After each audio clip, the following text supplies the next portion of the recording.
বাংলা নাট্যজগৎ তথা ভারতীয় নাট্যজগতের এক মহান ব্যক্তিত্ব হলেন শম্ভু মিত্র। নাট্য আচার্য গিরিশচন্দ্র ঘোষের পর বাংলা নাট্যজগতের সর্বাধিনায়ক শম্ভু মিত্রকেই বলতে হয়। কারণ শম্ভু মিত্র একাধারে ছিলেন অভিনেতা, নাট্য পরিচালক, নাট্যকার, নাট্য প্রযোজক এবং নাট্য সংগঠক। এছাড়াও তিনি ছিলেন চলচ্চিত্র অভিনেতা, চলচ্চিত্র পরিচালক এবং বেতার দূরদর্শনের এক জনবাচিক শিল্পী ও অভিনেতা। ১৯৩৯ সালে তিনি রংমহলে যোগদানের মধ্য দিয়ে পেশাদারী নাট্যমঞ্চে পদার্পণ করেন অভিনেতা হিসেবে। কিন্তু বাণিজ্যিক থিয়েটারে অভিনয় করতে করতে একসময় তিনি হাঁপিয়ে উঠেছিলেন। ১৯৪২ সালে উলু-খাকড়া নাটক লেখার মধ্যে দিয়ে শুরু হয় তার নাট্যকারের জীবনযাত্রা। এই বছরেই তিনি ভারতীয় গণনাট্য সংঘ এতে যোগদান করেন।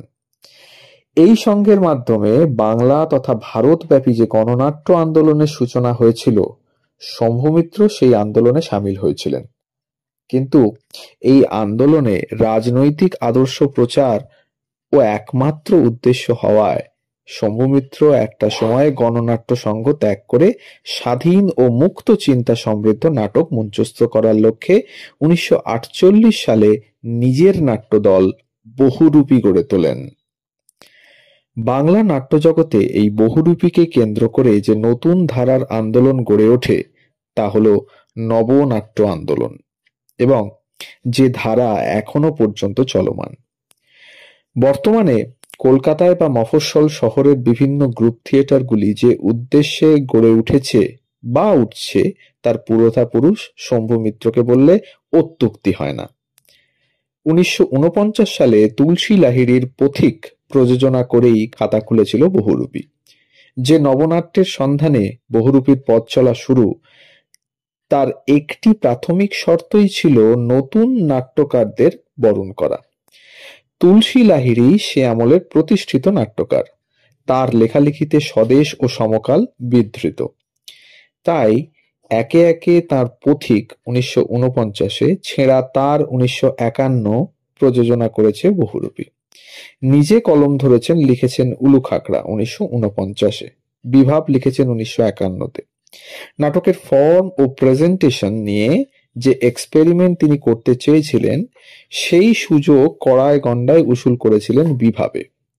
স্বাধীনতার ৪ বছরের মাথায় একটি রবীন্দ্র উপন্যাসের নাট্যরূপ দিয়ে নির্দেশনা দেওয়ার মূলে ছিল সন্ত্রাসবাদী স্বাধীনতা আন্দোলনের দার্শনিক ভিত্তিকে প্রশ্নের মুখোমুখি দাঁড় করানোর আগ্রহ।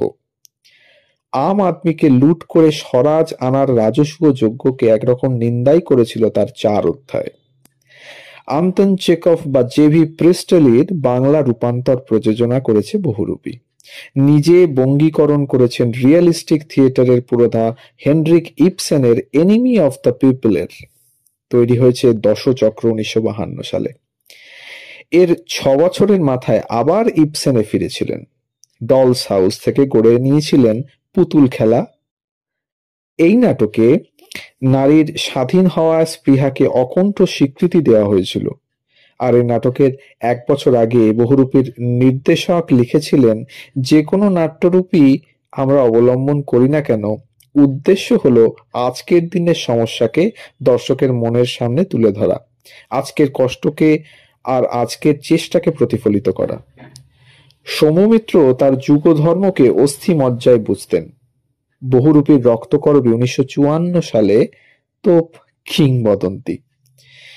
তিনি চলে গিয়েছিলেন কাউকে কিছু না জানিয়ে, নিঃশব্দে, রাতের অন্ধকারে। তেমনই ইচ্ছে ছিল তার। কন্যা শাওলিকে লিখেছিলেন তার ইচ্ছাপত্র, একবার নয়, বেশ কয়েকবার। ১৯৯৭ সালের ১৮ই মে রাত ২:১৫ শম্ভু মিত্র শেষ নিঃশ্বাস ত্যাগ করেন।